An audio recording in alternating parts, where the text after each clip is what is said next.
നൽകണമേ, വേഗം വരണമേ, സ്നേഹം പകരണമേ, ആത്മാവിലൊന്നു തൊടണമേ. ആരാധനയൻ യേശുവേ, ഹല്ലേലൂയ മാറാനാഥാ, ഹല്ലേലൂയ മാറാനാഥാ. Come, Lord Jesus. ഹല്ലേലൂയ. യേശുവേ സ്തോത്രം, യേശുവേ നന്ദി. ഹോസിയ പ്രവാചകന്റെ പുസ്തകം 6-ാം അധ്യായം 6-ാം തിരുലിഖിതം. ബലിയല്ല, സ്നേഹമാണ് ഞാൻ ആഗ്രഹിക്കുന്നത്. മാറാനാത്ത ദൈവവചന ശുശ്രൂഷയിലേക്ക് യേശുക്രിസ്തുവിൻ്റെ ധന്യനാമത്തിൽ സ്വാഗതം. Price the Lord. ഇന്ന് നാം ചിന്തിക്കുന്നത് പ്രാർത്ഥനയിൽ എരിവ് പാടില്ലെന്നോ. റോമാലേഖനം 12:11. തീഷ്ണതയിൽ മാന്യം കൂടാതെ ആത്മാവിൽ ജ്വലിക്കുന്നവരായി കർത്താവിനെ ശുശ്രൂഷിക്കുവീൻ. പ്രിയപ്പെട്ട ദൈവമക്കളെ, ഇന്ന് ദൈവമായ കർത്താവ് എന്നെയും നിങ്ങളെയും അനുഗ്രഹിക്കാൻ വേണ്ടി ഇതാ നമ്മുടെ അടുത്തെത്തിയിരിക്കുകയാണ്. വചനം കേട്ടുകൊണ്ടിരിക്കുമ്പോൾ തന്നെ അവിടുന്ന് തൻ്റെ അത്ഭുതമായ സ്പർശനങ്ങൾ, അഭിഷേകങ്ങൾ, സൗഖ്യങ്ങൾ എൻ്റെ മേലും നിങ്ങളുടെ മേലും ചൊരിയുന്നു എന്നത് ദൈവവചനപ്രകാരം ഒരു യാഥാർത്ഥ്യമാണ്. അപ്പോസ്തല പ്രവർത്തനം 10-ാം അധ്യായം 44-ാം തിരുലിഖിതം. പത്രോസ് ഇത് പറഞ്ഞുകൊണ്ടിരിക്കുമ്പോൾ തന്നെ കേട്ടുകൊണ്ടിരുന്ന എല്ലാവരുടെ മേലും പരിശുദ്ധാത്മാവ് വന്നു. ഒരു വ്യക്തിയുടെ അനുഭവം നിങ്ങളുടെ ശ്രദ്ധയിലേക്ക് കൊണ്ടുവരാം. എൻ്റെ പേര് ഷീന. ഞാൻ വളരെ യാദൃച്ഛികമായിട്ടാണ് ഒരു ദിവസം TV തുറന്നപ്പോൾ ഈ ടെലിവിഷൻ ശുശ്രൂഷ അറിയാനിട വന്നത്. ഞാനും എൻ്റെ 9 വയസ്സുള്ള മകനും ഈ വചനപ്രഘോഷണവും അത്ഭുതങ്ങളുടെ വെളിപ്പെടുത്തലുകളും വളരെ ആവേശത്തോടെയാണ് ഇപ്പോൾ കാണുന്നത്. എനിക്ക് ഒരു അനുഭവം ഉള്ളത് നിങ്ങളോട് പങ്കുവെക്കാൻ ഞാൻ ആഗ്രഹിക്കുകയാണ്. ഈ ടെലിവിഷൻ പ്രോഗ്രാമിനെ കുറിച്ച് അന്ന് തൊട്ട് ഇന്ന് വരെ മുടങ്ങാതെ 1 വർഷത്തിലധികമായി ഞാൻ ഈ ശുശ്രൂഷയിൽ പങ്കുചേരുന്നൊരു കുടുംബമാണ്. എൻ്റെ മകൻ്റെ പ്രശ്നം ഇതാണ്. അവൻ ഒരുപാട് കഷ്ടപ്പെട്ട് പഠിക്കും, എന്നാൽ ഒന്നും മനസ്സിലാവില്ല. പരീക്ഷയ്ക്ക് ചെല്ലുമ്പോൾ 0 മാർക്ക്, അല്ലെങ്കിൽ കൈവിരൽ എണ്ണാവുന്ന മാർക്ക്.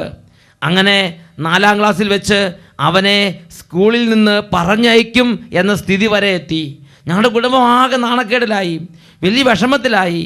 അങ്ങനെ ഇരിക്കുമ്പോൾ ഈ വചനപ്രഘോഷണത്തിൽ യേശുവിൻ്റെ നാമത്തിൽ വലിയ അത്ഭുതങ്ങൾ നടക്കുന്നതിനെക്കുറിച്ച് ഞാൻ അറിഞ്ഞു.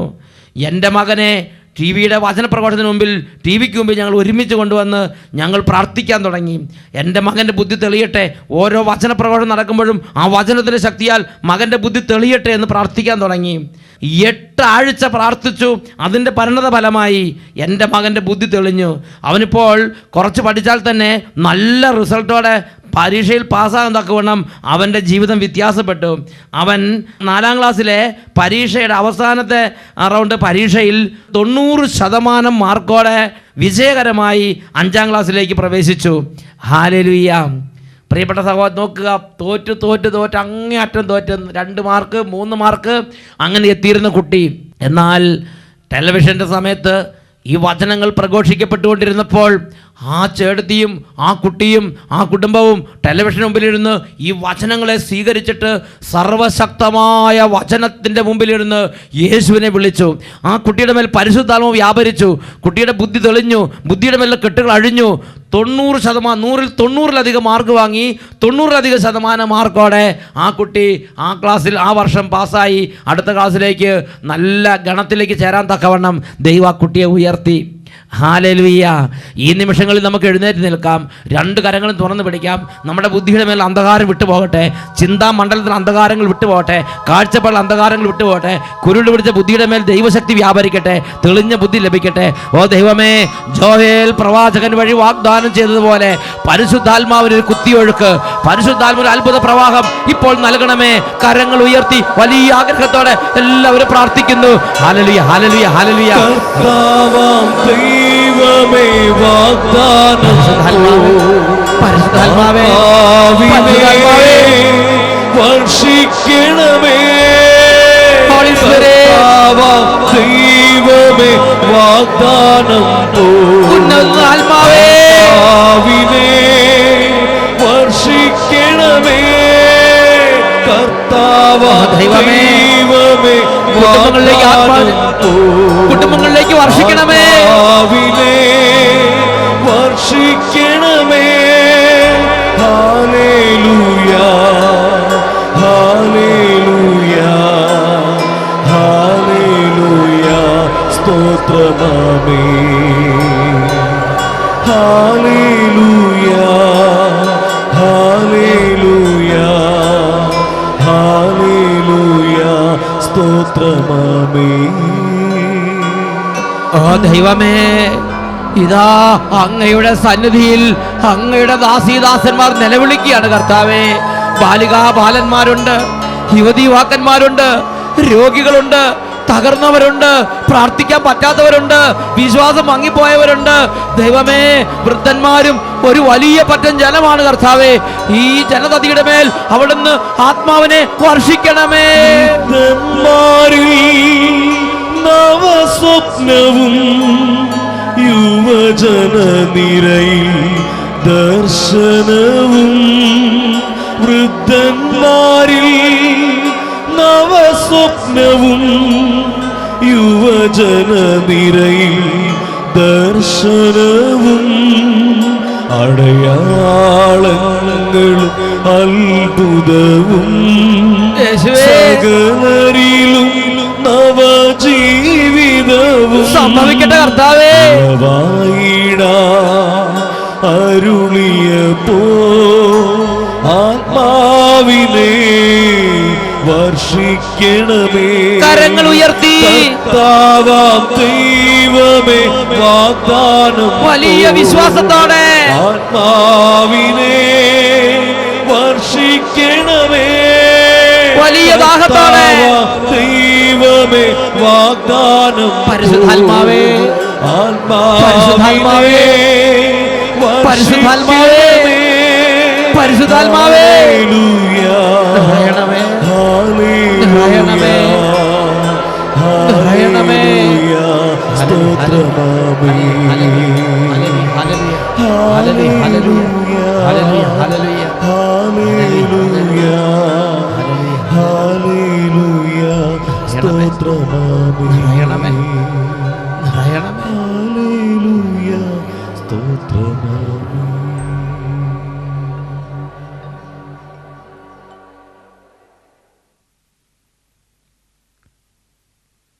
ഹല്ലേലൂയ. യേശുവേ സ്തോത്രം, യേശുവേ നന്ദി. പ്രാർത്ഥനയിൽ എരിവ് പാടില്ലെന്നോ?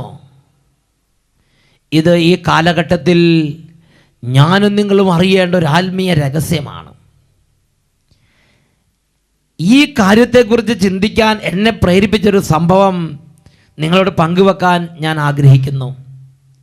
ഒരു ദിവസം വളരെ പ്രധാനപ്പെട്ടൊരു സ്ഥലത്ത് ചെന്നപ്പോൾ അവിടെ ചില ആളുകൾ എന്നെ കണ്ടുമുട്ടി. അവരിൽ ചിലർ എന്നോട് പറയുകയാണ്, നല്ല ബുദ്ധിയും കഴിവുമുള്ളവരാണ്.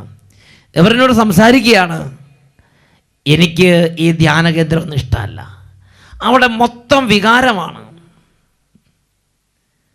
ഈ വികാരമേളയ്ക്കുള്ള പ്രാർത്ഥനയൊന്നും എനിക്ക് അംഗീകരിക്കാൻ പറ്റുന്നില്ല. പ്രിയപ്പെട്ട എൻ്റെ സഹോദരി സഹോദരന്മാരെ, എനിക്ക് തന്നെ നാണക്കേടായിപ്പോയി.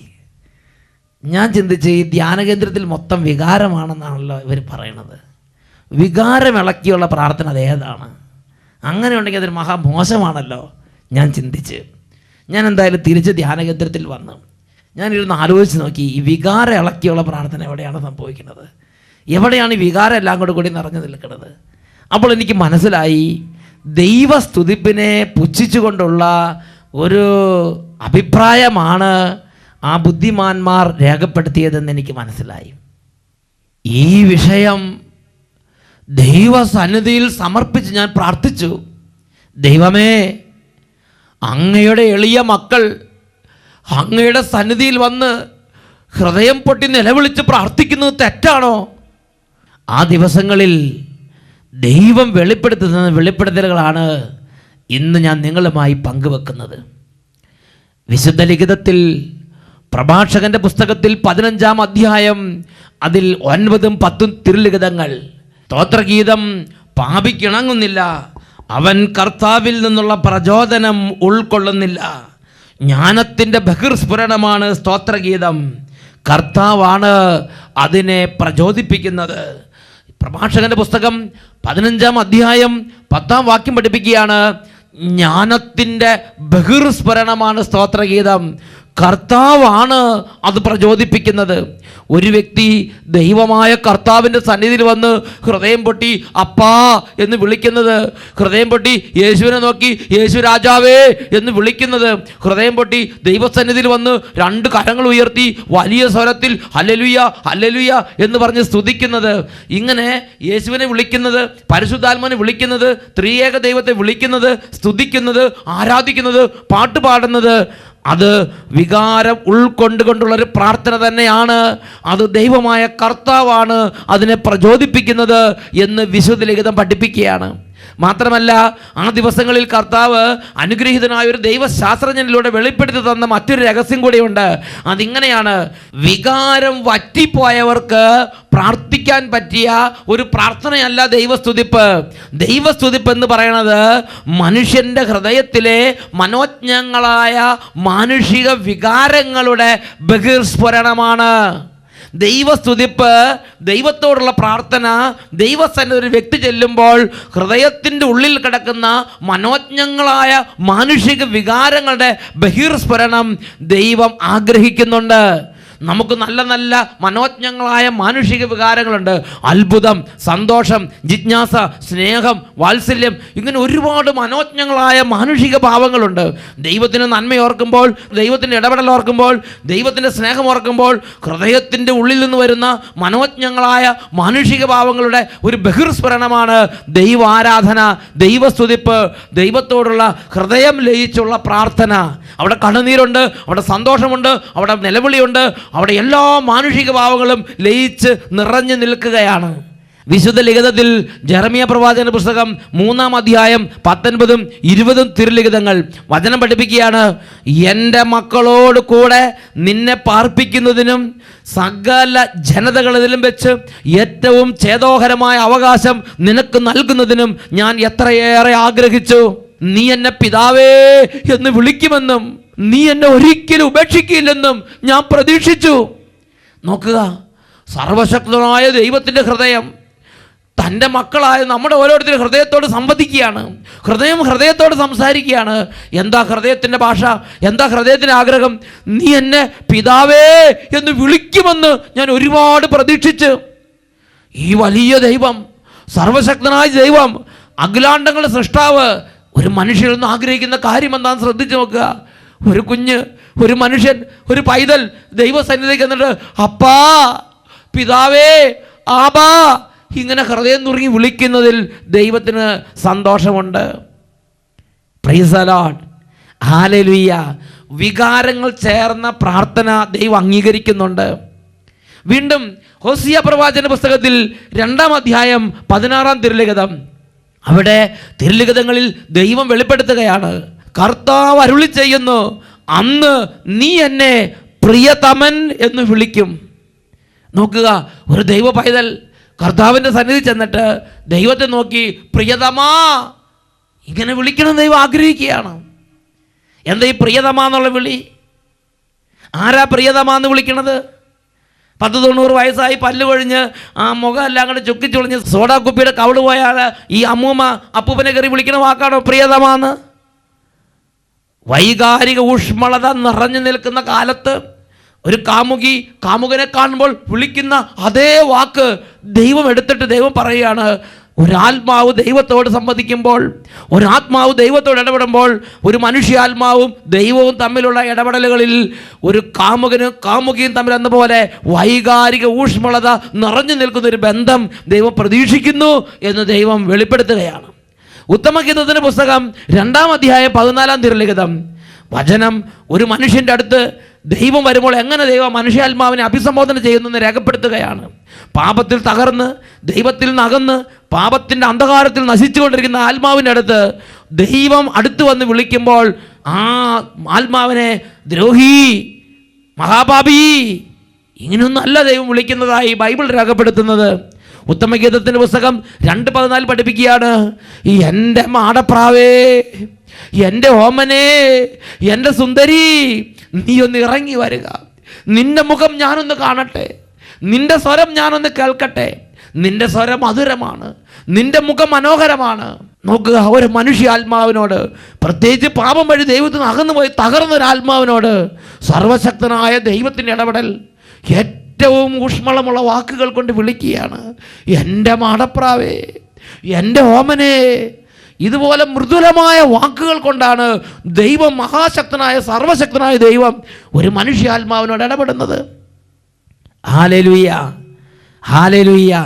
തിരിച്ച് ഞാനും എൻ്റെ ദൈവത്തോട് ഇടപെടുമ്പോൾ ഇതേപോലെ ഊഷ്മളത നിറഞ്ഞ, വൈകാരികത നിറഞ്ഞ ഹൃദയത്തോട് സംസാരിക്കുന്ന ഹൃദയത്തിൻ്റെ വാക്കുകൾ ഉപയോഗിക്കണം എന്ന് ദൈവം ആഗ്രഹിക്കുകയാണ്.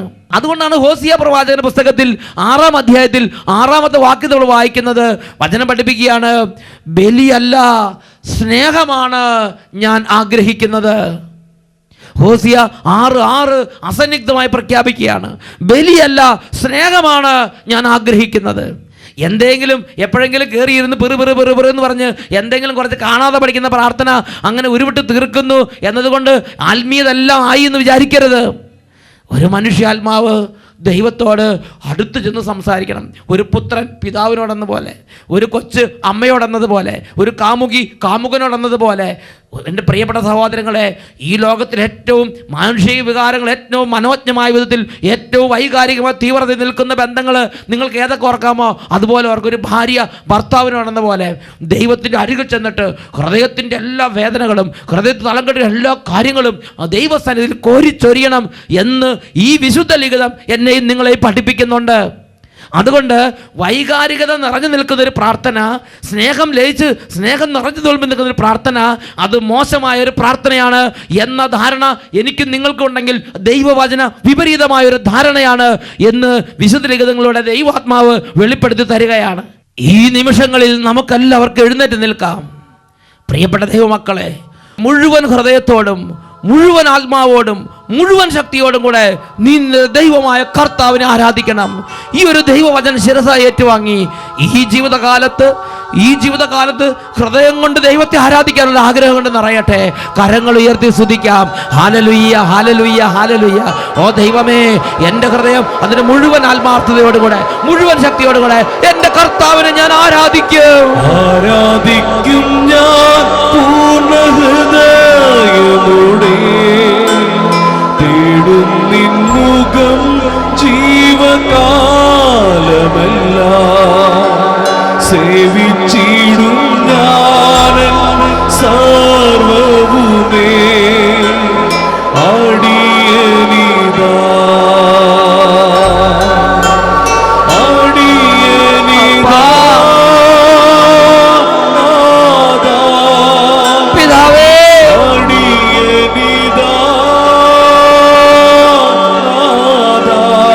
സർവശക്തനായ ദൈവമേ,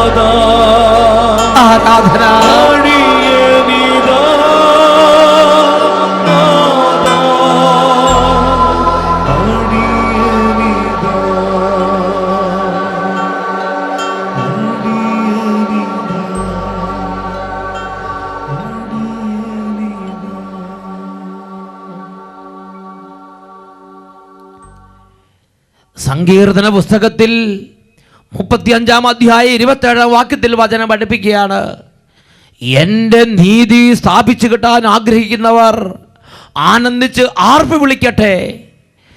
എൻ്റെ നീതി സ്ഥാപിച്ചു കിട്ടാൻ ആഗ്രഹിക്കുന്നവർ ആനന്ദിച്ച് ആർപ്പ് വിളിക്കട്ടെ. ഒരു ദൈവ പൈതൽ ദൈവത്തിങ്കിലേക്ക് വരുമ്പോൾ അവിടെ ആഹ്ലാദമുണ്ട്, സന്തോഷമുണ്ട്, നിലവിളിയുണ്ട്, ആർപ്പുവിളിയുണ്ട്, ആനന്ദമുണ്ട്, കരച്ചിലുണ്ട്, ചിരിയുണ്ട്. എല്ലാ മനോജ്ഞങ്ങളായ മാനുഷിക ഭാവങ്ങളുടെയും ഒരു വലിയ പ്രവാഹമാണ് ദൈവാരാധന. Praise the Lord, praise the Lord. ഹല്ലേലൂയ മാറനാത്ത. Lord Jesus.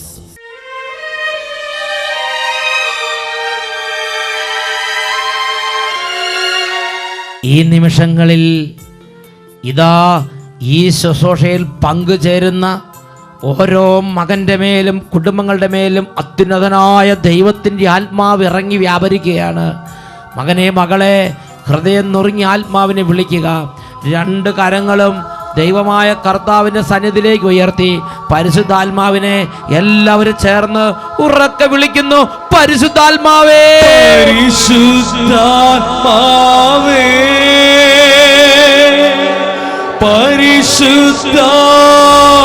പരിശുദ്ധാത്മാവേ, പരിശുദ്ധാത്മാവേ,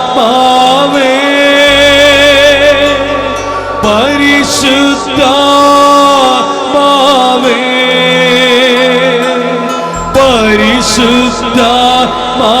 പരിശുദ്ധാത്മാവേ, പരിശുദ്ധാത്മാവേ,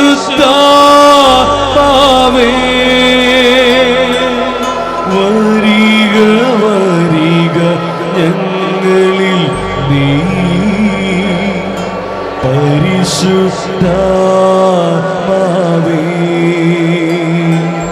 വരിക വരിക ഞങ്ങളിൽ നീ,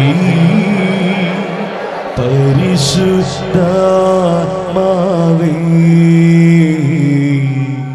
പരിശുദ്ധാത്മാവേ,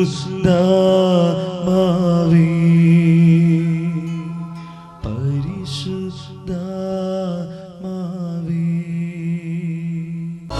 ഹല്ലേലൂയ മാറനാത്ത. Lord Jesus.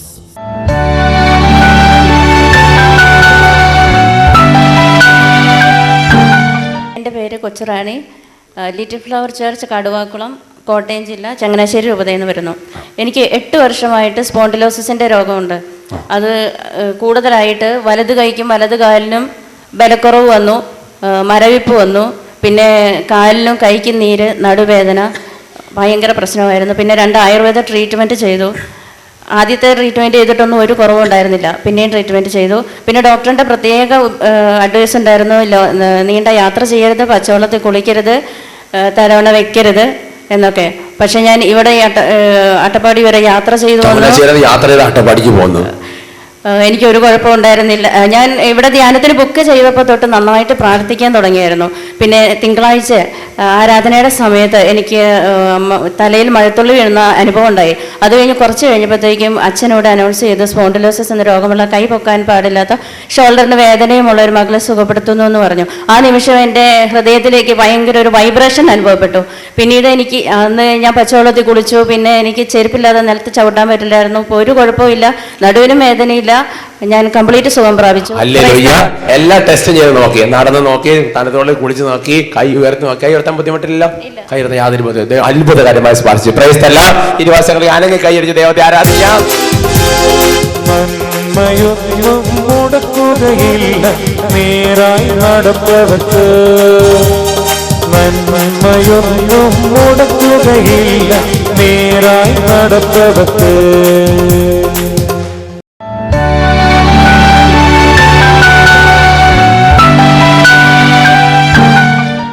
എൻ്റെ പേര് ദീപ, വീട് കോട്ടയം.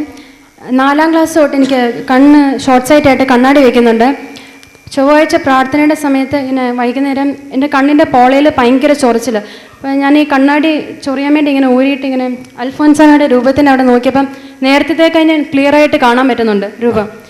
അത് കഴിഞ്ഞിട്ട് കൗൺസിലിങ്ങിന് പോയ സമയത്ത് ബ്രദർ എന്നോട് ചോദിച്ചു കണ്ണിങ്ങനെ ചൊറിയുന്നുണ്ടോ എന്ന് ചോദിച്ചു. അപ്പോൾ ഞാൻ പറഞ്ഞു ഇങ്ങനെ ചൊറിഞ്ഞ് ഈശോ കാഴ്ചശക്തി കൂട്ടുന്നതായിട്ട് കാണിക്കുന്നു എന്ന് പറഞ്ഞു. Price the Lord. സഹോദരങ്ങളെ എത്ര ക്ലാസ് മുതൽ കണ്ണട വെച്ചിരുന്നത്? 4ാം ക്ലാസ് തൊട്ട്. ഇപ്പൊ കണ്ണടയോടെ ഹല്ലേലൂയ. പ്രിയപ്പെട്ട സഹോദരങ്ങളെ ചിന്തിച്ചു, 4ാം ക്ലാസ് മുതൽ കണ്ണട വെച്ച സഹോദരി കണ്ണട ഒരു മാറ്റാത്ത കൊന്ന് കാഴ്ചശക്തി കർത്താവ് കൂടുന്നല്ല അനുഗ്രഹിച്ചു. അച്ഛനെ കാണണ്ട ക്ലിയർ ആയിട്ട്. Hallelujah. Hallelujah, Maranatha. Come, Lord Jesus.